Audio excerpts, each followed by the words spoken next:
বৰাকখন অসমৰ পৰা পৃথক কৰিব বিচাৰিছে। চান্দা তুমি শিৱসাগৰত খাই আছ, খাই থাক, আমাৰ ক'ব লগা একো নাই। তেওঁ জাতীয়তাবাদৰ মাত মাতে, জাতি প্ৰেমৰ মাত মাতে।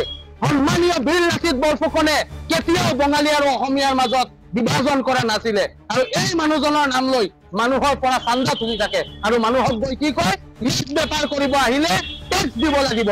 মই মুখ্যমন্ত্ৰী ডাঙৰীয়াক আপোনালোকৰ যোগেদি সুধিব বিচাৰিছো, শৃংখল চলিহাক কোনে পাৱাৰৰ বেতনি দি থৈছে যি উজনি অসমত বেপাৰ কৰিবলৈ গ'লে তাক টেক্স দিব লাগিব?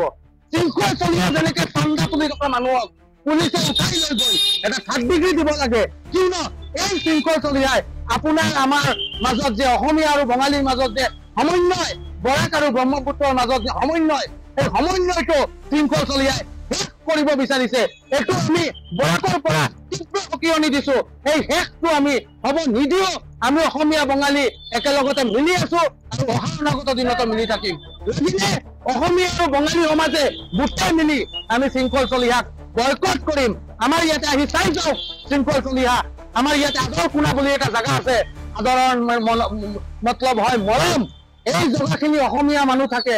ইয়াতে আমি কেনেকে মিলি আছো, আমাৰ অফিচাৰ বিলাকে, আমাৰ ওয়াৰ্কাৰ্ছ বিলাকে ইয়াতে কেনেকে কাম কৰি আছে আৰু আমাৰ মাজত কেনেকে ভাতৃত্ববোধ আছে, সেয়া আপুনি চাই যাওক।